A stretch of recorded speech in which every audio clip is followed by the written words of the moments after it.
नमस्कार साथियों, स्वागत है आप लोगों का दृष्टि पीसीएस के यूट्यूब चैनल पर। साथियों, आज हम लोग आपके समक्ष उपस्थित हुए हैं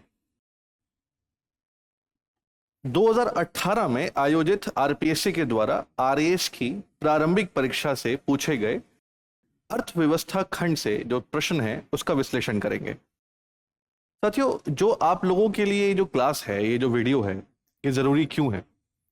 ये उन विद्यार्थियों के लिए जरूरी है जो अपना लक्ष्य निर्धारित कर रहे हैं कि भविष्य में वो आरएएस की परीक्षा उत्तीर्ण करेंगे।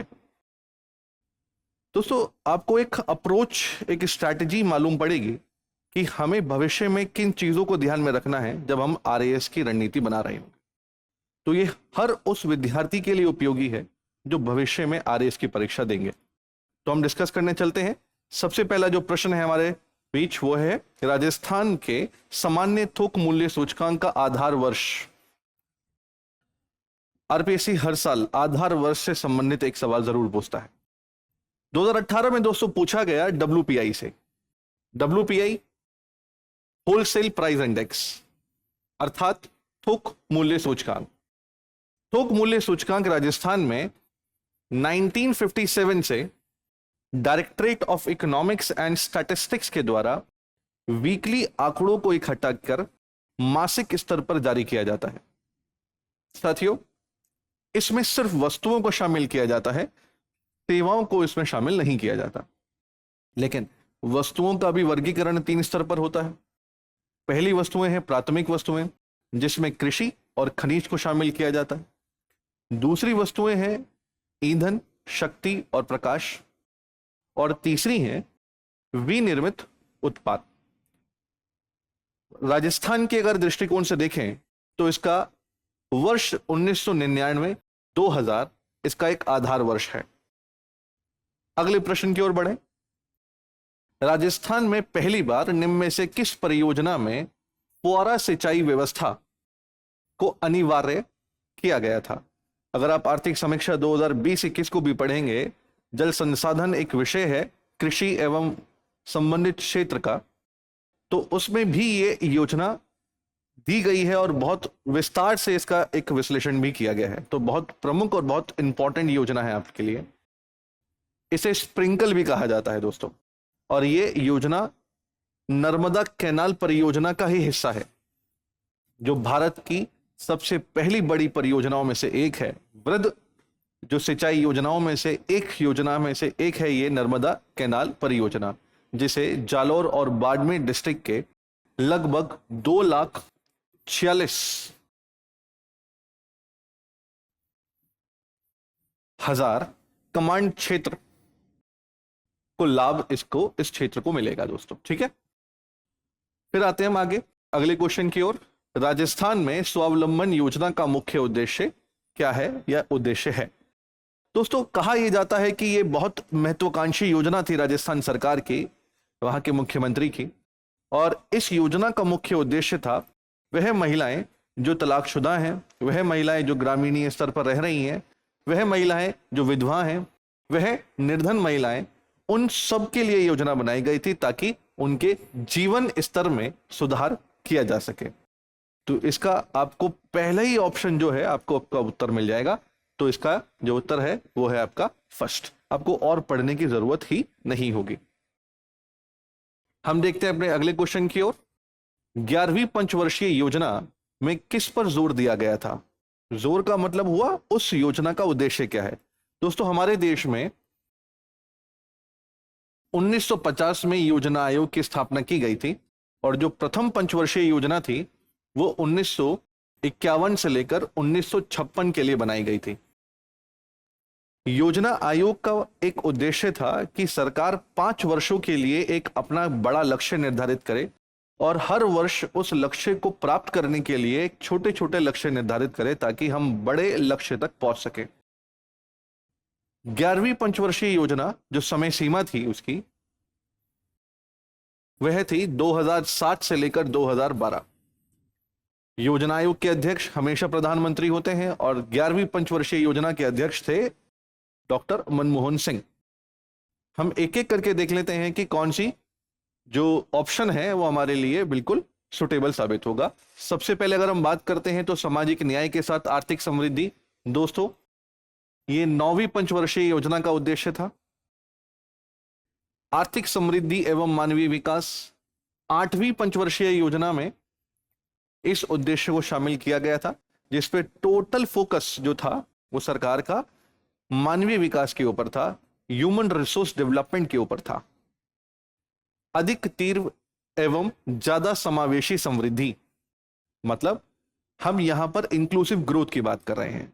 दोस्तों, 11वीं पंचवर्षीय योजना में डॉक्टर मनमोहन सिंह जी के कार्यकाल में इंक्लूसिव ग्रोथ, समावेशी समृद्धि की अवधारणा लागू की गई। कोई नई अवधारणा नहीं है, ये बहुत पुरानी अवधारणा है, हमारे पुराणों से ली गई है। एक बहुत प्रसिद्ध श्लोक है, सर्वे भवन्तु सुखिनः, अर्थात सब सुखी रहें, सब दुख मुक्त रहें, सब रोग मुक्त रहें, सबका भला हो। इसका मतलब यह है कि समाज में हमारे देश की अर्थव्यवस्था के हर वर्ग को मुख्य धारा से जोड़ दिया जाए, विकास से जोड़ दिया जाए।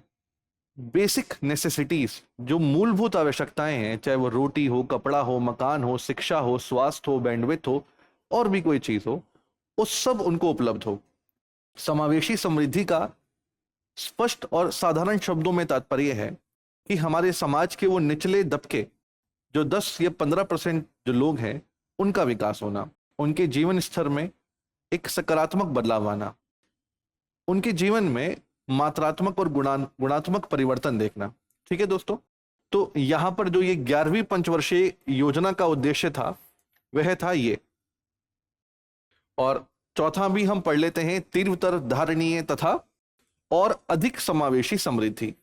तो दोस्तों, ये था 12वीं पंचवर्षीय योजना का उद्देश्य, जो हमारे पंचवर्षीय योजनाओं में आखिरी पंचवर्षीय योजना थी, जिसका कार्यकाल था 2012 से लेकर 2017 तक। ठीक है, इसके पश्चात योजना आयोग को बंद कर दिया गया और उसके स्थान पर आज नीति आयोग कार्यरत है। ठीक है दोस्तों, कंपनी प्रौद्योगिकी की मदद से कारोबारी प्रक्रिया की पुनर्रचना क्यों करती है? आप जानते ही हैं कि आज जो कंपनीज हैं वो टेक्नोलॉजी का इस्तेमाल क्यों कर रही हैं अपने कंपनी के रीस्ट्रक्चरिंग के लिए। ठीक है दोस्तों, तो यहां पर ये पूछ रहे हैं। और टेक्नोलॉजी एक ऐसा माध्यम है दोस्तों कि हम अपने औद्योगिक क्षेत्र में या औद्योगिक कार्य क्षेत्र में विस्तार कर सकते हैं एक स्थान पर बैठ के। और आज ये कुछ ऑप्शंस हैं जिसमें से आपको देखना होगा कि इनमें से सही उत्तर क्या होगा। तो सबसे पहला होगा, उपभोक्ताओं की मांग एवं अपेक्षाएं निरंतर बढ़ रही हैं। बिल्कुल सही बात है, इसलिए टेक्नोलॉजी की आवश्यकता है। कम लागत पर उत्पादों और सेवाओं में प्रतिस्पर्धा बढ़त प्राप्त करने हेतु सूचना प्रौद्योगिकी का लाभ उठाया जा रहा है। बिल्कुल सही बात है। अर्थव्यवस्थाओं के विश्वव्यापी उदारीकरण के साथ परिवर्तन की दर तीव्र हो गई है, जिसकी वजह से आज जो कंपनीज को टेक्नोलॉजी या फिर हम इंफॉर्मेशन टेक्नोलॉजी या कम्युनिकेशन टेक्नोलॉजी की आवश्यकता पड़ती है। तो मेरे हिसाब से ये तीसरा भी बिल्कुल सही होगा। तो इसका मतलब है कि ये तीनों के तीनों हमारे जो उत्तर हैं वो बिल्कुल ठीक है, और ये हमारा चौथा, ये सभी हमारा सही चयन होगा। ठीक है दोस्तों, फिर हम बढ़ते हैं आगे। निम्नलिखित में से किसने भारत में वर्ष 2016 से 21 के लिए ±2% के सराहनीय स्तर के साथ 4% की मुद्रास्फीति का लक्ष्य निश्चित किया था? बच्चों, बहुत इंपॉर्टेंट विषय है मुद्रास्फीति, माने इन्फ्लेशन। देखिए, इस मुद्रास्फीति को गुड इविल भी कहा जाता है। आपने गाने भी सुने होंगे, महंगाई डायन खाए जाए, लेकिन महंगाई एक डायन ऐसी है जो देश की अर्थव्यवस्था के लिए एक स्तर तक ठीक है, अच्छी है, सहायक है। और आरबीआई के द्वारा 2016 में यह स्टेटमेंट दिया गया था, यह अवधारणा रखी गई थी कि हमारे देश के लिए 4% ±2% मुद्रास्फीति अच्छी है। मतलब 2% से लेकर 6% यदि मुद्रास्फीति दरें होती हैं तो वो किसी भी देश की समृद्धि में सहायक की भूमिका निभा सकती है। और हमारे जैसे डेवलपिंग देश, जो विकासशील देश हैं, उनके लिए मुद्रास्फीति की ये दरें बहुत ज्यादा आइडियल हैं और होनी जरूरी भी है, ताकि हम अपनी क्वांटम जंप या फिर हम कह सकते हैं अपनी जो वृद्धि दरें हैं वो निरंतर बनाए रखें। ठीक है दोस्तों, तो एक ऐसी डायन है मुद्रास्फीति, अगर सीमित और संतुलित रहे तो देश के लिए एक सहायक की भूमिका निभा सकती है। ठीक है, तो इसे किसने दिया था? भारतीय रिजर्व बैंक के द्वारा, आरबीआई।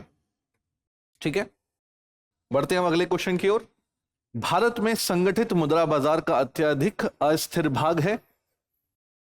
मुद्रा बाजार एक ऐसा बाजार जहां पर दो संस्थाएं या सरकारें अन्य संस्था या सरकारों से उधार लेती है, वो भी अल्प अवधि के लिए, 1 वर्ष से कम के लिए। ठीक है दोस्तों, यदि 1 वर्ष से अधिक वर्ष के लिए अगर लेती है, अधिक समय के लिए लेती है, तो वो पूंजी बाजार में शामिल हो जाता है। लेकिन यहां पर अस्थिर भाग की बात हो रही है दोस्तों। अस्थिर भाग की अगर हम बात कर रहे हैं तो वह ही अस्थिर भाग है मुद्रा बाजार का जो बहुत अल्पकालीन है। ठीक है ना। अब वो अल्पकालीन जो बाजार है वो कौन सा है? वो है आपका याचना मुद्रा बाजार, जिसे हम लोग कॉल मनी मार्केट के नाम से भी दोस्तों जानते हैं। Call money market. अब ये कॉल मनी मार्केट क्या है? जब दो बैंक आपस में मुद्राओं का या फिर ऋण का आदान प्रदान करते हैं अधिकतम 24 घंटे के लिए,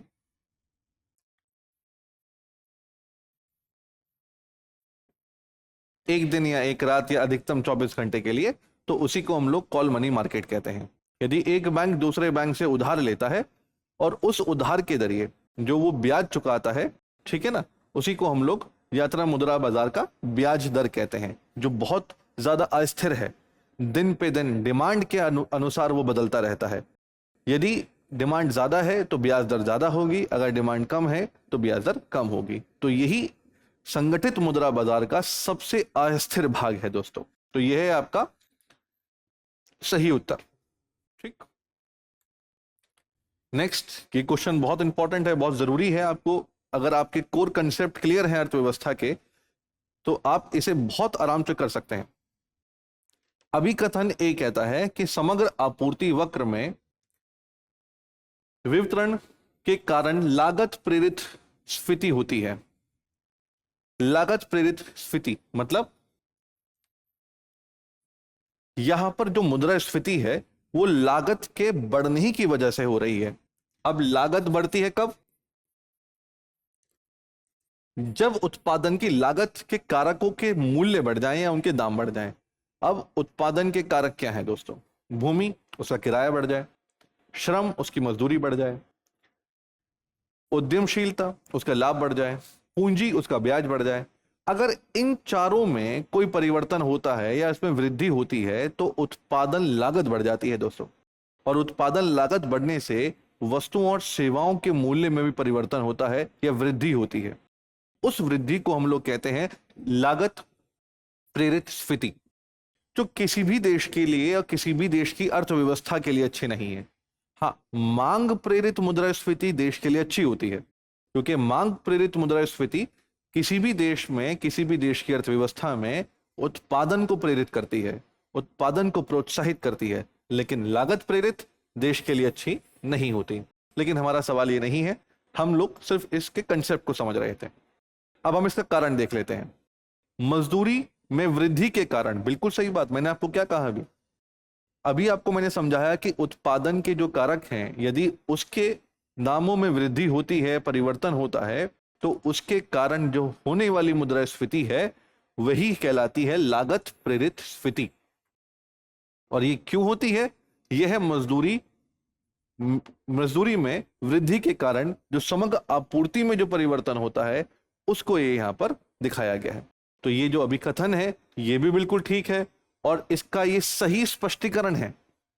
तो आइए देख लेते हैं। हमारा ऑप्शन ए कहता है कि ए और आर दोनों सही हैं, और ए का सही स्पष्टीकरण है आर।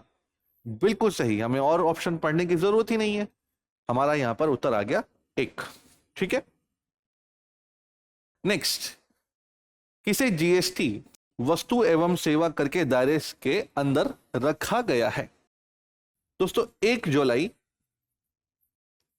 2017 को भारतीय सरकार के द्वारा 101वां संवैधानिक संशोधन कर सारे अप्रत्यक्ष करों को एक कर के दायरे में शामिल कर दिया गया, चाहे वो राज्य के हो चाहे वो केंद्र के हो।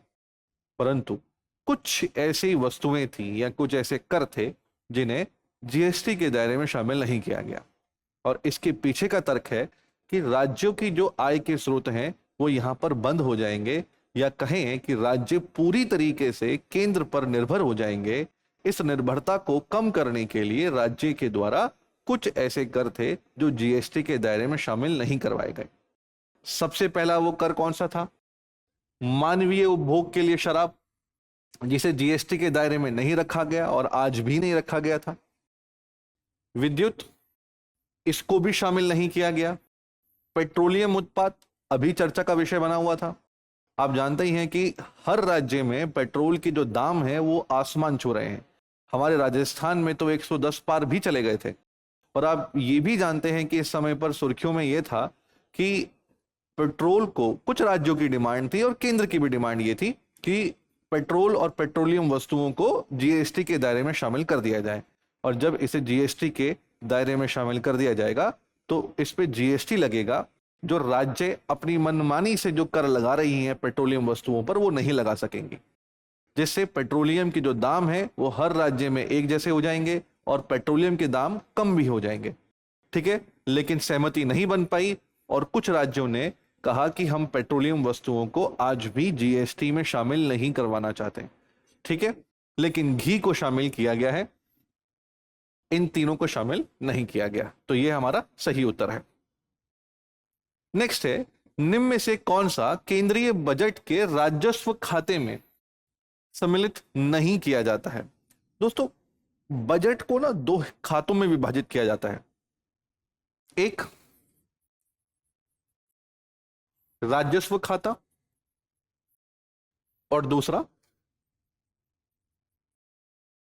पूंजी खाता।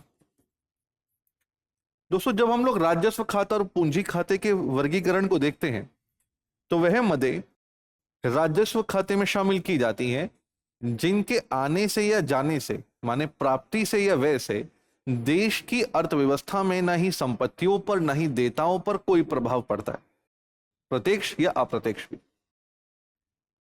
पूंजी खाते में दोस्तों उन मदों को शामिल किया जाता है या उन प्राप्ति या व्यय को शामिल किया जाता है जिससे देश की सरकार या देश की अर्थव्यवस्था में परिसंपत्तियां या देयताओं पर प्रत्यक्ष या अप्रत्यक्ष रूप से प्रभाव पड़ता है।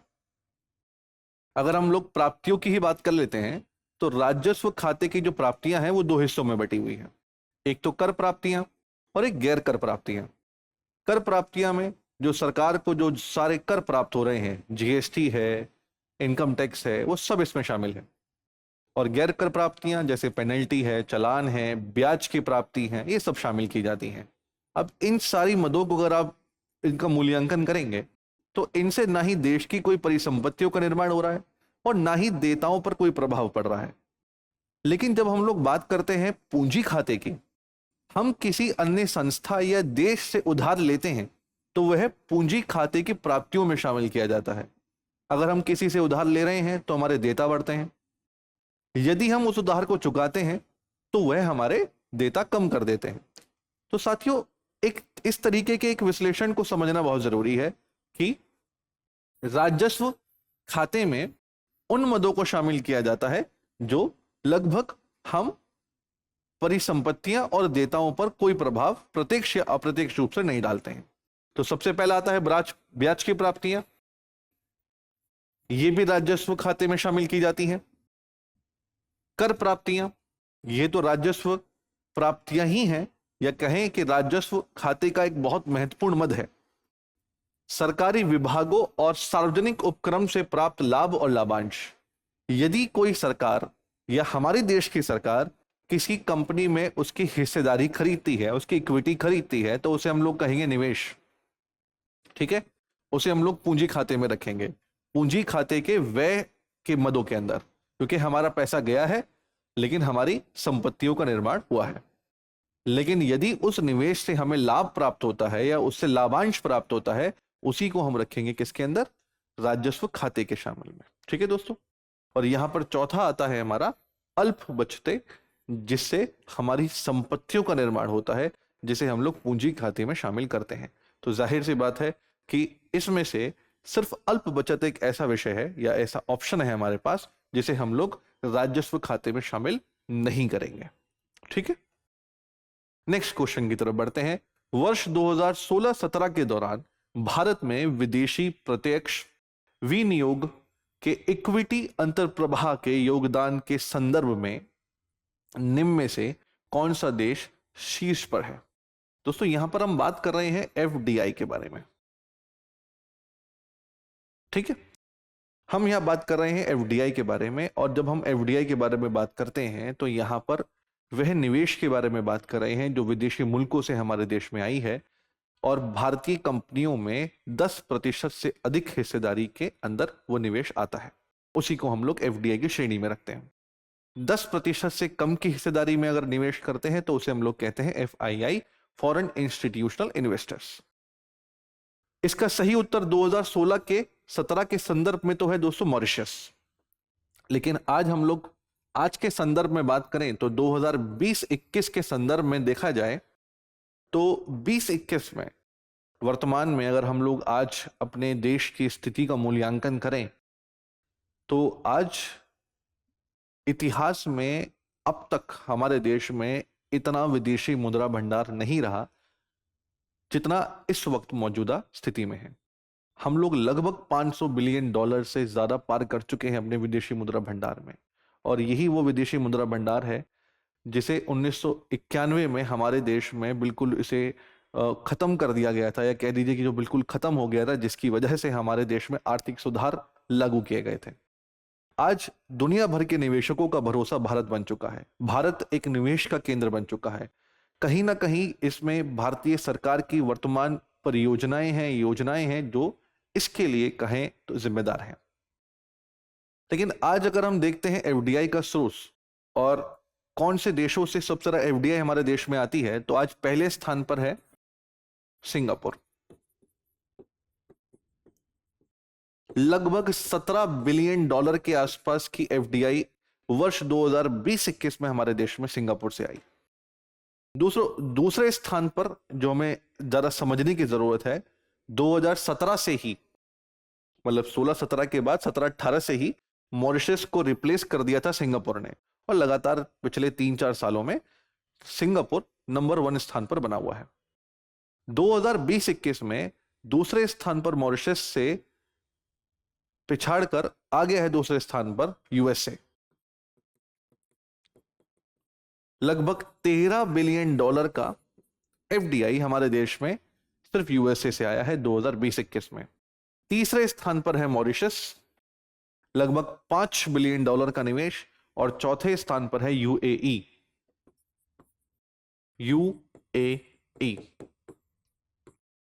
यूनाइटेड अरब अमीरात।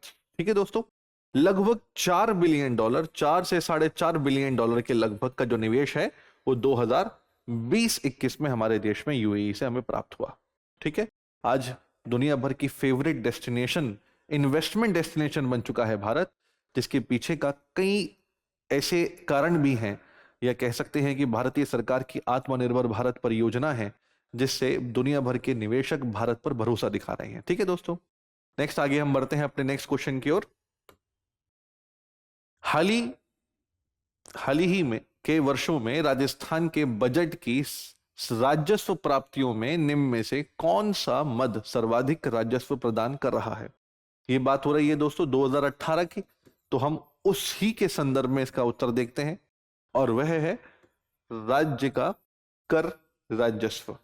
ठीक है, 2018-19 के बजट में अगर आप देखेंगे तो राज्य का कर राजस्व जो है वो सब सर्वाधिक जो योगदान था वो कर रहा था। राजस्थान के पर्यटन क्षेत्र में निम्न में से कौन सा अनुपम बिक्री प्रस्ताव, जिसे हम लोग यूएसपी,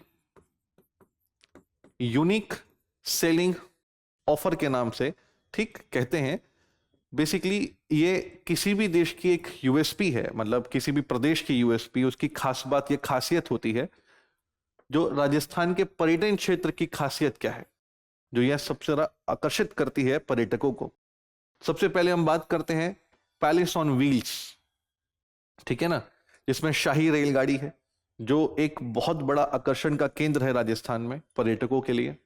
किले, महल और हवेलियां, जाहिर सी बात है ये तो होगा ही। मेले और त्योहार बेहद प्रसिद्ध हैं, विश्व प्रसिद्ध जो मेले और त्योहार हैं राजस्थान के, जो कि पर्यटकों को राजस्थान में आकर्षित करते हैं। और जो चिकित्सा पर्यटन है वो इतना मजबूत नहीं है इनके मुकाबले, जो कि एक हमारे राज्य की यूएसपी बन सके। तो जो मेडिकल टूरिज्म है वो इसमें शामिल नहीं होगा। यही हमारा सही उत्तर है दोस्तों। नेक्स्ट, अल्पसंख्यक समुदाय के विद्यार्थियों के लिए राजस्थान सरकार की एक मैट्रिक छात्रवृत्ति योजना के अंतर्गत माता पिता की आय, ध्यान रखेंगे क्या क्या, माता पिता की आय और पूर्व परीक्षा के प्राप्त अंक एक निश्चित संयोग रखने वाले विद्यार्थियों को वित्तीय सहायता प्रदान की जाती है। वह निश्चित संयोग क्या है? वह है 2 लाख से कम और 50%। ठीक है, यही है हमारा जो सही उत्तर है। नेक्स्ट, पश्चिमी राजस्थान में गरीबी कम करने के लिए चलाए जाने वाले कार्यक्रम MPOWR किसके द्वारा समर्थित है? ठीक है दोस्तों, ये एक पश्चिमी राजस्थान, लगभग जयपुर, आपका अगर हम देखें तो जोधपुर संभाग का एक हिस्सा है, जहां पर गरीबी को कम करने के लिए, पॉवर्टी को कम करने के लिए ये योजना चलाई गई थी। और इस योजना को समर्थन दिया था कृषि विकास के लिए अंतर्राष्ट्रीय कोष और रतन टाटा ट्रस्ट के द्वारा। ठीक है दोस्तों, बेहद प्रसिद्ध योजना थी और आज भी ये कर रही है काम। नेक्स्ट, अगर हम देखें, मार्च 2018 में राजस्थान में स्थापित प्रथम मेगा फूड पार्क के बारे में निम्नलिखित कथनों पर विचार कीजिए। मेगा फूड पार्क, राजस्थान का पहला मेगा फूड पार्क जो है वह आपके अजमेर डिस्ट्रिक्ट में एक जगह है जो है रूपनगढ़, वहां पर स्थापित हुआ था। और ये आती है केंद्र सरकार के एक मंत्रालय के अधीन, और वह है ministry of food processing industries. ठीक है दोस्तों, तो देख लेते हैं, बात करते हैं क्या है ये। इसका उद्घाटन संघीय खाद्य प्रसंस्करण उद्योग मंत्री हरसिमरत कौर बादल के द्वारा किया गया था। बिल्कुल सही बात है, उस समय पर प्रकाश सिंह बादल की बहू और अकाली दल की जो नेता हैं, जो एक सहयोगी दल था बीजेपी का पंजाब से, जो अब सहयोगी दल नहीं रहा, इन कृषि कानूनों के विरोध के कारण वह हमारे देश की पहले खाद्य प्रसंस्करण मंत्री थी। ठीक है, लेकिन उसके बाद फिर नरेंद्र तोमर को बना दिया गया, और अभी शायद होंगे पशुपति नाथ पारस। ठीक है जी, तो ये एक मंत्रालय संभालती है, इनके द्वारा उद्घाटन किया गया था। ये बिल्कुल ठीक है, आप बिल्कुल ठीक है। यह स्मार्ट मेगा फूड पार्क के नाम से जाना जाता है? बिल्कुल भी नहीं, ऐसा कोई जिक्र नहीं है इसके अंदर। यह अजमेर के रूपनगढ़ में स्थित है। बिल्कुल सही बात है। तो इसका जो सही उत्तर होगा दोस्तों वह है आ और सा। आ और सा अगर हम देखें तो हमारे पास जो तीसरा ऑप्शन है वो हमारा सही चयन होगा। अगर हम मेगा फूड पार्क की बात को समझें तो मेगा फूड पार्क एक ऐसा बड़ा फूड पार्क है जहां पर किसान और जो उपभोक्ता हैं, जो परचेजर्स हैं, वो उनको मिल सकेंगे। एक ऐसा प्लेटफॉर्म है जहां पर किसान अपने फसल को बेच सकता है, और कोई प्रोसेसर है जो प्रसंस्करण करता है, जो जो प्रसंस्करण करता है फसलों की, या जो निर्यातक है या जो थोक व्यापारी है, वो सीधा किसान से यहाँ खरीद सकता है। किसान अपने जो उपज है वो कलेक्शन सेंटर में जमा करा सकते हैं। मेगा फूड पार्क रूपनगढ़ में है, और रूपनगढ़ के आसपास के प्रमुख जिलों में कलेक्शन सेंटर स्थापित किए जाएंगे, और उन कलेक्शन सेंटर में किसान अपनी उपज को जमा करा सकते हैं, उसकी लेबलिंग करा सकते हैं, अपनी ब्रांडिंग करा सकते हैं, उसकी पैकेजिंग करा सकते हैं, ताकि वो जो प्रसंस्करण करता है या निर्यातक हैं या फिर थोक विक्रेता हैं, उनको ये सारी की सारी ये जो अपनी फसल है वो सही और उचित मूल्य पर बेच सकें। ठीक है दोस्तों, तो एक बहुत बड़ा प्रोजेक्ट है, एक बहुत महत्वपूर्ण प्रोजेक्ट है हमारे प्रसंस्करण उद्योग के लिए। और आप जानते ही हैं कि प्रसंस्करण उद्योग एक ऐसा उद्योग है जो भारत के लिए या भारत में एक बहुत व्यापक रूप ले सकता है, क्योंकि हमारे पास प्रसंस्करण उद्योग के लिए जो कच्चा माल है, जो कृषि वस्तुएं हैं, कृषि उत्पाद है, वह उपलब्ध है। और जिस तरीके से आज दिनचर्या बदलती जा रही है, जिस तरीके से आज शहरीकरण बढ़ता जा रहा है, जिस तरीके से आज वेस्टर्नाइजेशन का चलन बहुत तेजी से है हमारे देश में, उसी तेजी से रेडी टू ईट प्रोडक्ट और रेडी टू ईट फूड का चलन भी बढ़ रहा है। क्या काटो, घोलो और खा लो, इस तरह के जो फूड्स होते हैं वो ही एक प्रोसेसिंग का हिस्सा है। और इसी दौर में देखा जाए तो भारत में बहुत सारी असीम संभावना है इस उद्योग को और बेहतर स्थान प्राप्त करने की। उसी को एक गति प्रदान करने के लिए ये एक मेगा फूड पार्क इसी योजना का हिस्सा है दोस्तों। ठीक है, हम आगे बढ़ते हैं। नेक्स्ट, महिला सशक्तिकरण एवं पौधा रोपण के को बढ़ावा देने के लिए किस राज्य के कन्या वन समृद्धि योजना आरंभ की गई? दोस्तों 2018 में, शायद जून का माह था, देवेंद्र फडणवीस के द्वारा, जो महाराष्ट्र के मुख्यमंत्री हैं, उनके द्वारा यह योजना आरंभ की गई थी। इस योजना के अंतर्गत वह कोई किसान या कोई ग्रामीण निवासी, उसके यहाँ पर कोई पुत्री ने जन्म लेती है, अगर यह पुत्री को जन्म देते हैं वो लोग, ठीक है ना, कोई दंपत्ति, तो वह इस योजना के अंतर्गत पंजीकरण करा सकते हैं। और उस योजना के अंतर्गत पंजीकरण कराने के बाद सरकार 10 पौधे उस परिवार या उस व्यक्ति के नाम कर देंगी जो इस जो कन्या है उसके जो पिता है या माता पिता है।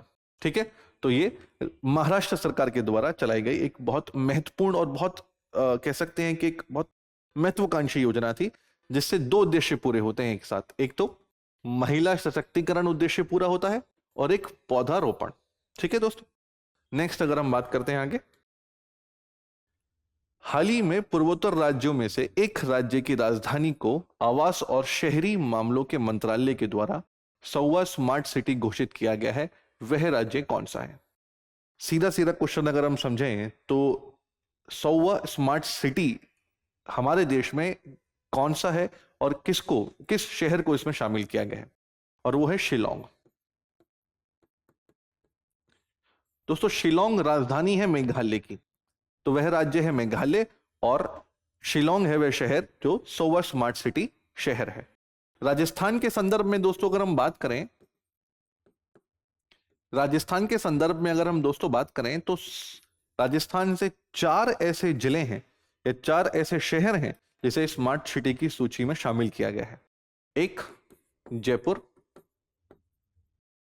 दूसरा है उदयपुर,